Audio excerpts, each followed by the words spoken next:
groundnut. Correct groundnut there. Shakara olo Jenny. Shakara olo Jenny. Shakara olo Jenny. Shakara olo Jenny. Kasala Jackie Babukari, Sakara Jackie Babukari. Kasala Jackie Babukari. Let's roll it. Charles, I have decided to follow Jesus.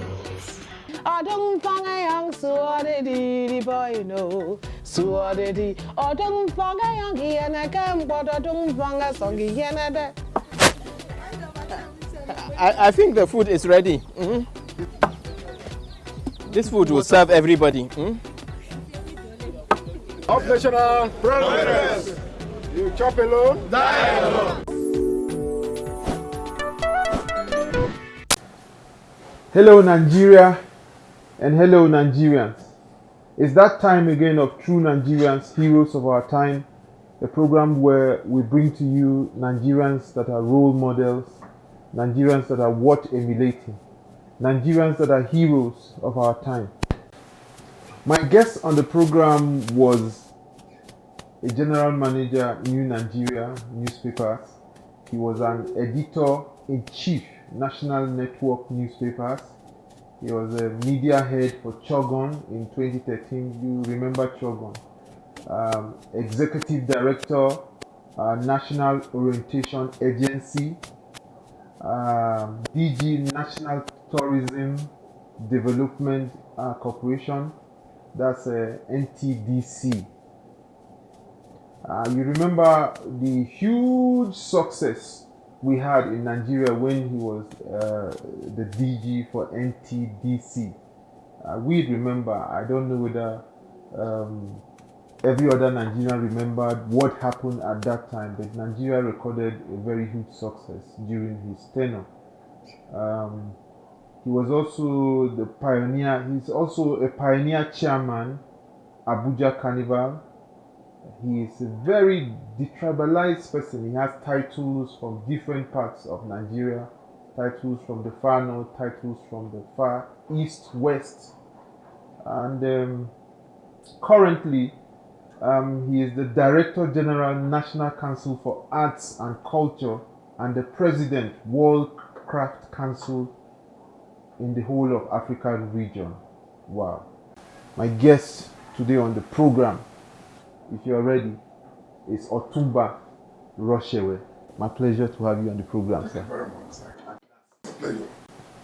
How would you define a true Nigerian? Well, thank you very much, Madam Zaki. Before I answer your question, I must also thank you for keeping faith in this great country.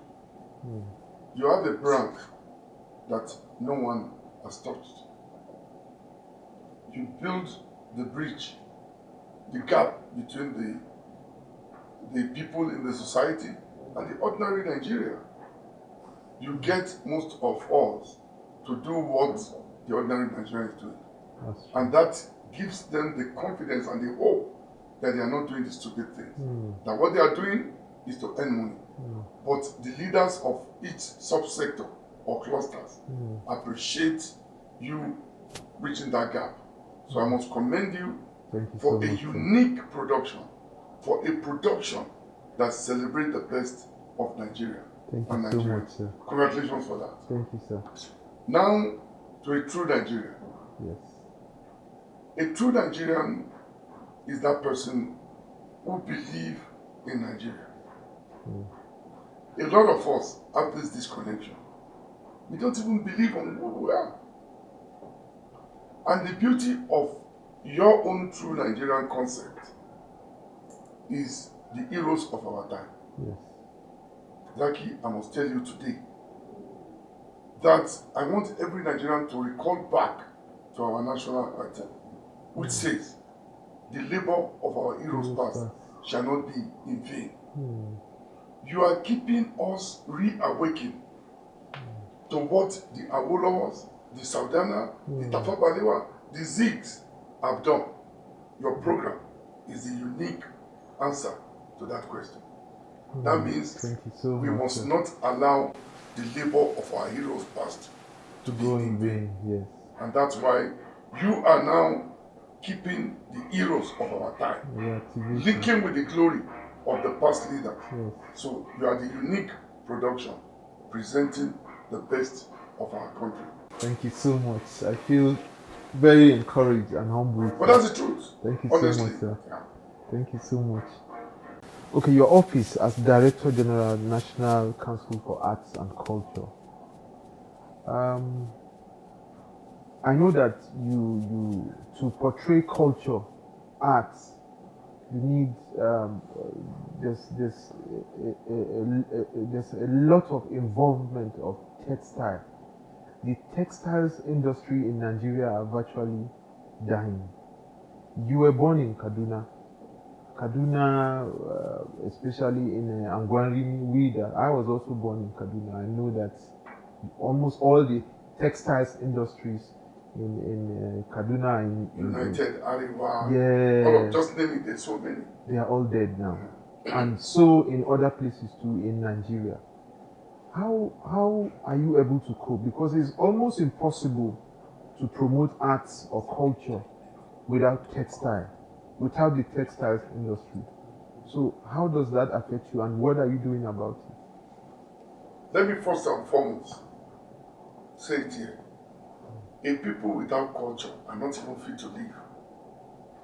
Culture is about our heritage, our food, our behavior, our attitude, and everything. Culture can change the perception of the people, and culture can change a whole country. I will take just one country, just for discussion today, Finland. What is saving them today is their culture. They have a culture for everything they do. We used to be at that level, but unfortunately, we woke up to what is not our own. We started promoting what is not our own.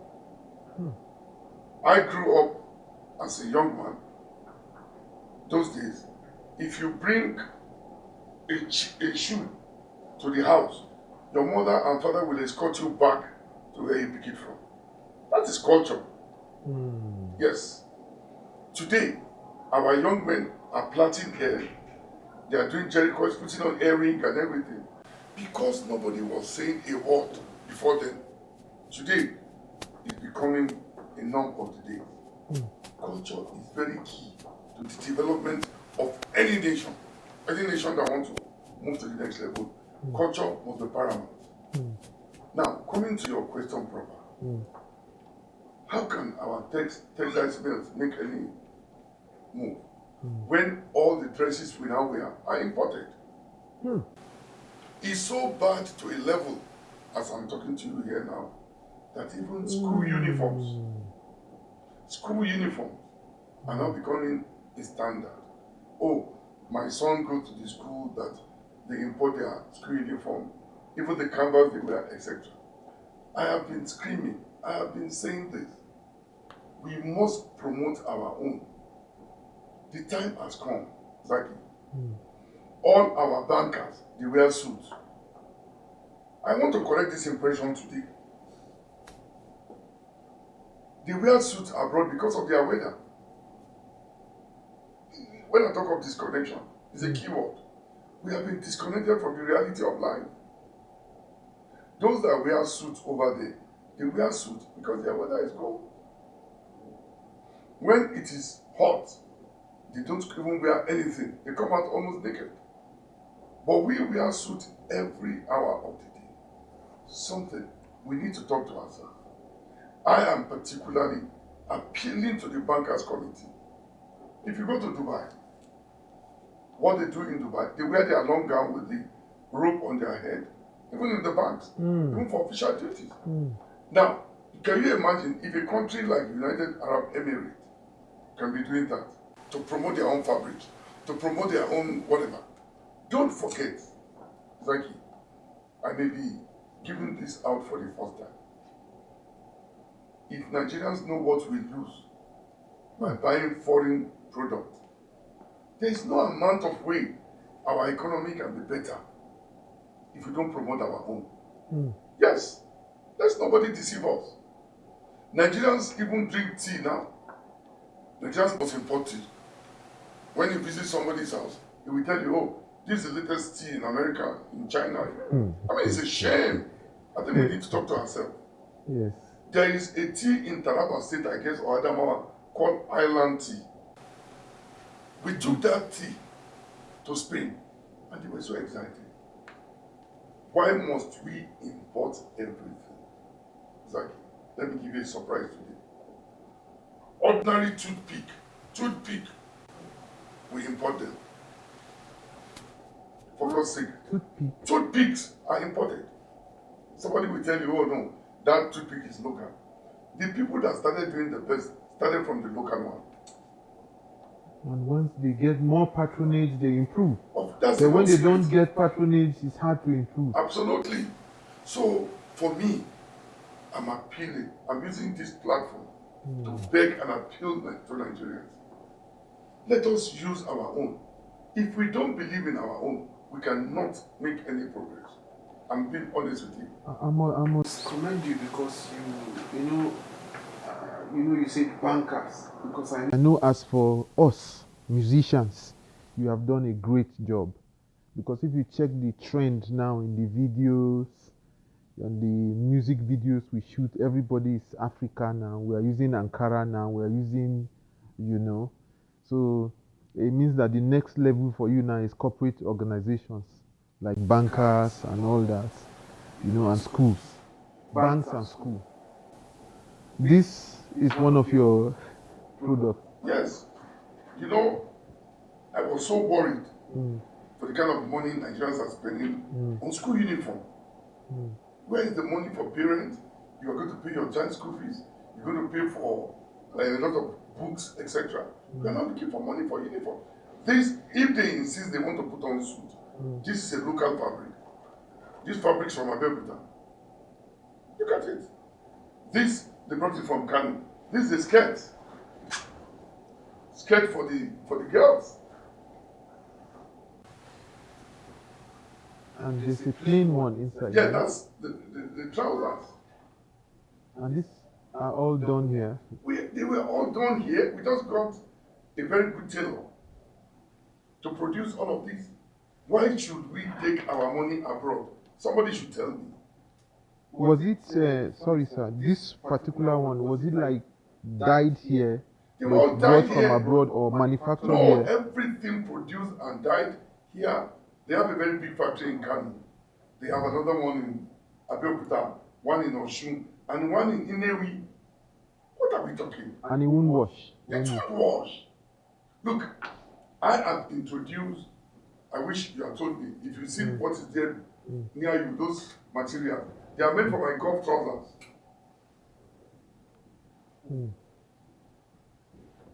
There are over 4 million Nigerians playing golf today. That's a rich man's gift, sir. I agree, but why must we take all the money abroad? You get what I'm saying now? Why must we take all the money abroad? What I'm trying to say is, you cannot stop the world from doing what they want to do. But we must take part of it for Nigeria. That's where I'm going to. If every golfer in Nigeria will use this material, I'm assuring you, there will be no tailor in Nigeria that will be jobless any longer. Not one. And it will really provide more jobs. That's where we're saying, you see, when we're talking of jobs, thank you, we're missing something, which I need to explain in 2 minutes on this program. Maybe I've not had the opportunity to do it like this. Okay. Do you know that this is the only sector in the world that nobody is a failure? Even if you make F9 in school, you are useful in this sector. You don't need a PhD to produce this. That's true. You don't need an MSc to produce any of these crap items you are seeing here.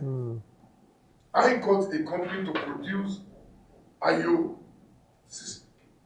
They say it looks local. That's the beauty of it. Now, a Chinese businessman, an American businessman will go and reproduce this and refine it and turn it to big money. It's President Olusegun Obasanjo's favorite game. Yeah, exactly. So why must we ask a man like that to go and buy foreign IO game. But what's the difference between this IO and chess? Is it not like what was the history behind it, sir? You see, this IO is an intellectual game. You need correct brain, IQ, to play this game. It's like seizing your opponent, getting all the homes to yourself, then it's being defeated. It's the reality of life. We win some, you lose some. That's all about IO game. It keeps your thinking faculty at a very sharp standard. And let me correct another impression that is very important. No amount of English we speak on television on investment opportunity, like the ordinary Nigerian producing what can bring dollars. Exporting. That's all.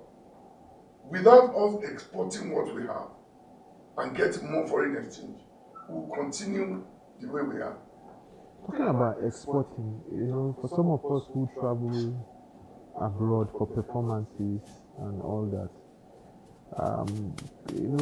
the African food, especially Nigerian food abroad, is very expensive.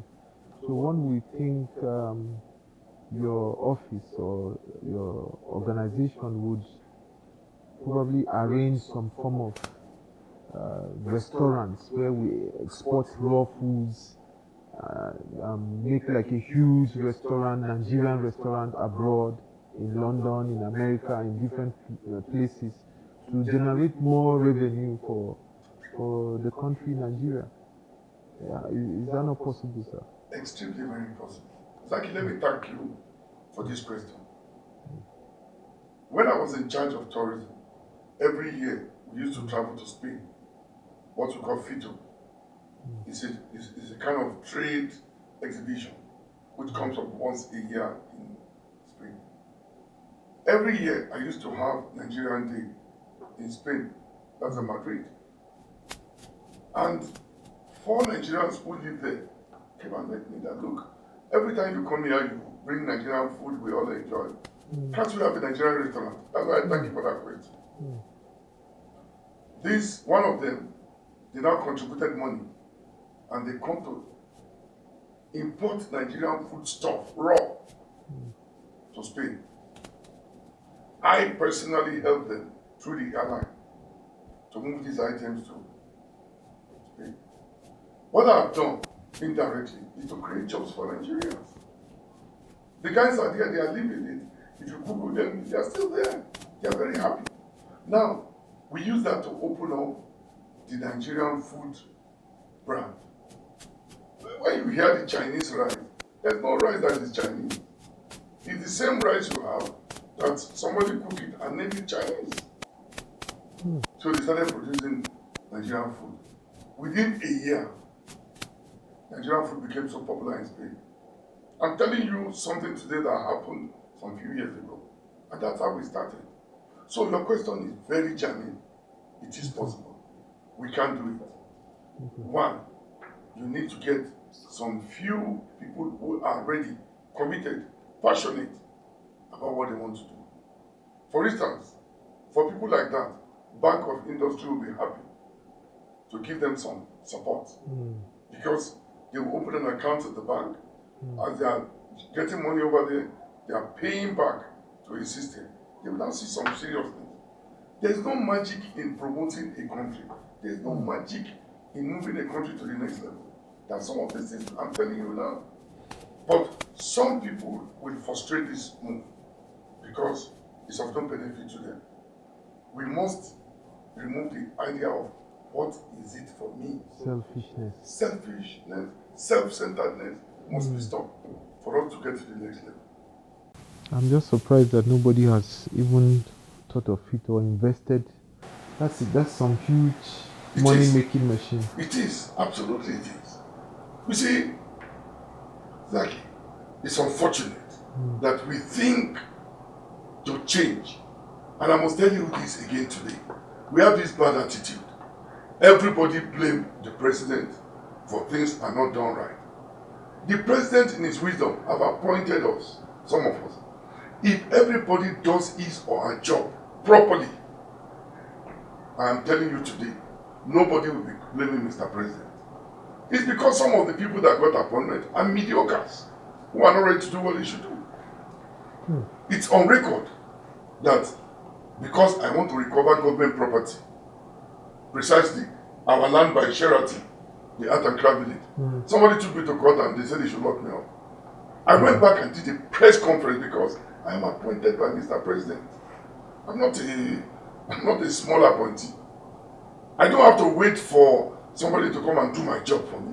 And I took them head on.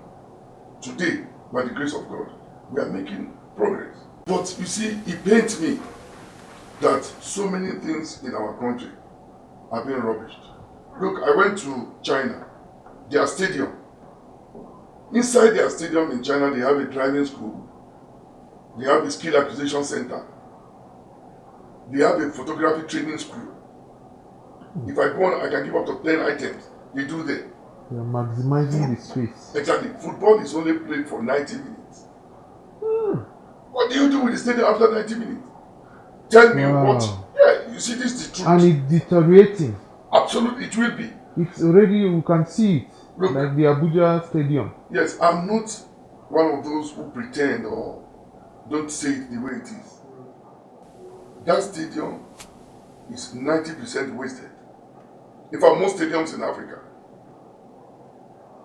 Yes. The stadium in China has a shopping mall inside. It has a viewing center inside the stadium. Even if a football match is going on in another country, you can pay to come and view. I mean, look, we must maximize our economic strength. Wow. This is another angle. These are the honest truth. But you see, the moment anybody's wife didn't put enough salt in the food, is Mr. President. And it has become an habit in Africa, in Nigeria in particular. Everybody accused one person, Mr. President. If everybody does his or her job, I'm telling you today, you don't need to be putting pressure on one person. We must realize that when you are given a job, you must do it well. Because there are more Nigerians more qualified and better than you. You are just an opportunist. It's opportunity. Yes, that's true. I went to school. Some of my classmates, they were very good, very brilliant. They are not as lucky as I am. So it's not because I was more brilliant than my colleagues in class. No, it's just the grace of God. So, and when you have that grace, justify it. Arts, drama, and if properly harnessed, is a major source of employment. So we know that if all things being equal, it could be your problem could be government policies, your problem could be inadequate funds, and so many other things. But we just want to know why the federal government is not like keen into arts like it should. Nigeria right now, sir, is ruling the world when it comes to music and even movies. You know, it has changed. It's no longer Nigerian music. You can just imagine if the government is supporting the entertainment industry, how far it will go. So I don't know whether it's whether that worries you. Yeah, your question is loaded. Yeah. But I would like to take it in by compartment. First, the issue of drug. I must thank Mr. President for appointing a committee to look into drug. Most Nigerians don't know there are a lot of underground work going on. General Buba Marwa, the former governor of Lagos and Borno states, yes, and presidential candidate, then actually is the chairman of that committee, and they've done a lot of job. They've traveled around this country. I was actually monitoring them, and I must commend that committee. Since that committee was put in place, so many state governments have started checking the level of even the transmission of drug to different states. About in the last maybe a year or two, not less than 4 states have accosted people that were bringing drug to the state. You see, this drug is what gives the younger ones wrong impression of themselves. When they take it, they believe the whole world is at the junction of their house. You can do and You undo. can do an undo.